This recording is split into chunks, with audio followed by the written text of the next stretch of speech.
Legendary former heavyweight champion na si Mike Tyson, sinabi ang kanyang top 5 current boxer. Number 1 niya si Gervonta Tank Davis, pangalawa si Shakur Stevenson, pangatlo si David Benavidez, pangapat si Terence Crawford at panglima si Errol Spence. Hindi nga po binanggit ni Mike Tyson si Canelo Alvarez, Naoya Inoue at si Alexandre Usyk. Kung pagbabasehan ng The Ring Magazine, number 1 si Alexandre Usyk, pangalawa si Naoya Inoue at pangatlo si Terence Crawford. Sang-ayon ba kayo mga tol sa top 5 ni Mike Tyson? Sinama itong si Shakur Stevenson. Sabi ni Tyson, sinama daw niya si Spence dahil isang underrated boxer ito. So kailangan talaga ni Spence bumalik at manalo ulit ng isang titulo. Pero matagal na rin ang bakante si Errol Spence, kailangan na rin pagpagin ng kalawang. Maganda maglaban si Kit Turman at Errol Spence. Parehas matagal na bakante kaya pwede na ito maglaban. Aakyat na rin si Turman sa 154 pounds at lalaban na rin si Spence sa 154. Kaya suwabing laban pa rin ito at magbigay ng entertaining fight. Samantala, sinabi na ang rules sa bakbakan ni Mike Tyson versus Jake Paul. Kasama ang laban nila sa kanilang professional record pero iba ang rules. 8 rounds sila maglalaban at 2 minutes per round lang. Gagamit sila ng 14-ounce gloves. Walang headgear, pwedeng manalo sa knockout at pwede rin manalo sa decision. So abangan po natin ang matinding bakbakan na ito sa November 15. Kaya ni Mike Tyson ito mga tol kasi 2 minutes per round lang eh. Kahit kasama sa professional record, hindi pa rin sinunod yung 3 minutes per round na rules sa professional. Parang sinunod na yung rules ng pangbabaeng boxing. Ganyan kasi sa mga women's boxing, 2 minutes per round. 58 years old na kasi si Mike Tyson, kailangan din i-consider yun. Hindi na niya kaya tumagal sa laban tulad ng dati. Sinabi ni Mike Tyson mga tol, gagawin daw niya ang lahat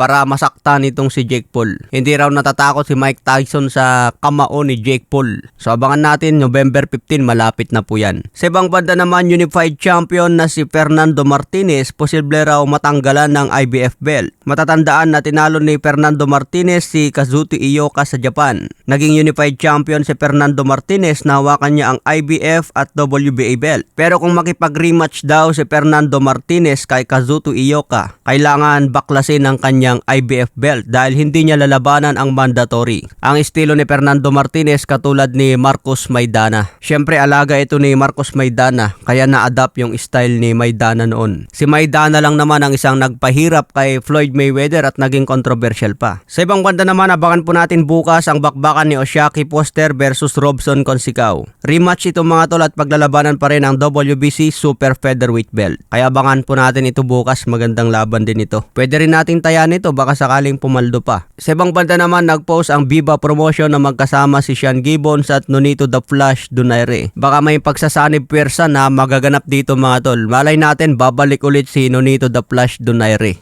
Maraming fans din ang nagsasabi na kung gusto raw ni Casimero na makalaban si Naoya Inoue, kailangan daw niya makipagbati kay Sean Gibbons para magawan ng paraan. Pero tingin ko mga tol, malalim na yung hidwaan ni Sean Gibbons at Casimero Brothers. Sinabi nga ni Casimero mas gusto na niya magretiro kaysa babalik pa sa MP Promotion.